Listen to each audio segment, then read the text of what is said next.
Bonjour et bienvenue. Alors dans cette vidéo, on va présenter l'exemple de l'exercice de la page 2 sur 6 dans votre leçon, à savoir utiliser un petit peu l'orthogonalité avec le produit scalaire. On va voir que c'est un outil vraiment très efficace et très rapide. Alors, on vous parle d'un repère orthonormé OIJ, super, comme ça on pourra utiliser toutes les formules qu'on connaît sur le produit scalaire. On a des points A, donc A de coordonnées moins 4, 1, B de coordonnées moins 1, 2, et C de coordonnées 1, moins 4, qui sont dans ce repère. Et on vous demande, est-ce que le triangle ABC est rectangle? Alors moi, ce que je vous conseille toujours dans ce genre de cas, c'est de faire un dessin. On est en géométrie, on demande de démontrer est-ce que le triangle est rectangle. Déjà, c'est pas mal de voir vers quoi on va. Alors là, une fois que vous avez fait le dessin, normalement, vous devriez voir que s'il est rectangle, ça devrait être en B. Donc là, ici, ça a l'air d'être rectangle. Donc la petite justification de bah oui, j'ai tracé et j'ai mis mon équerre, ça fait un angle droit. Là, ici, ça passe pas, hein, d'accord? Donc on va être obligé de le justifier.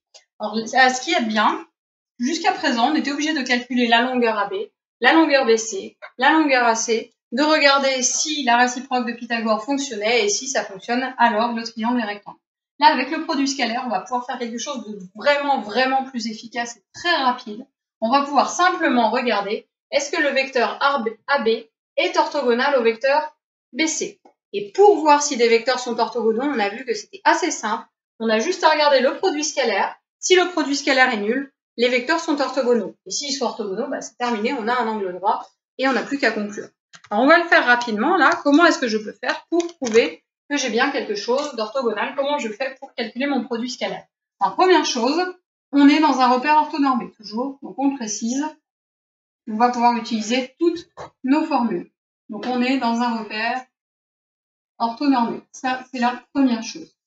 Ensuite, pour calculer le produit scalaire, bah là ici je veux l'angle B, donc je vais faire le vecteur BA et le vecteur BC. Alors là, ça a plus tant d'importance, ça, parce que normalement ça devrait donner 0, donc on se pose pas trop de questions. Mais par habitude, on va quand même le faire, vecteur BA, scalaire, vecteur BC. Donc pour calculer ça, je regarde, est-ce que je peux utiliser la première formule avec longueur BA, longueur BC, l'angle B? Ah non, sinon, j'aurais pas besoin de calculer le produit scalaire si je connaissais l'angle B.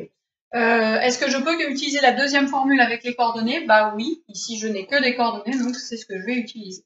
Il va donc me falloir les coordonnées de vecteur BA et les coordonnées de vecteur BC.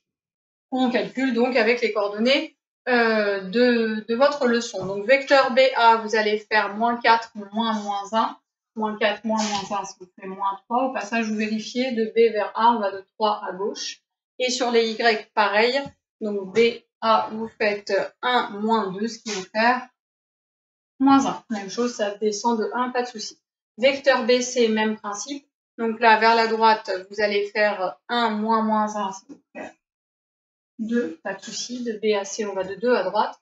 Et enfin, sur les Y, vous faites exactement la même chose. Donc, moins 4 ou moins 2, ça fait un total de moins 6. Donc là, ici, même chose, ça descend de 2, puis de 4, ça descend de 6. Je calcule vecteur BA, scalaire vecteur BC, avec la formule qu'on peut réécrire, ça fait pas de mal, comme d'habitude. Donc là, x plus y prime. Hop. Donc x', ça va me faire moins 3 fois 2 plus moins 1 fois moins 6. Je regarde combien ça donne. Et là, ici, ça vous fait du moins 6 plus 6. Moins 6 plus 6 est égal à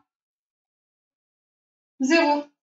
Nickel. Donc là, c'est assez rapide, j'ai terminé. Le produit scalaire est égal à 0. Donc si c'est égal à 0, ça veut dire que j'ai le vecteur BA qui est orthogonal au vecteur BC. Et si mes deux vecteurs sont orthogonaux, ça veut dire que le triangle ABC est rectangle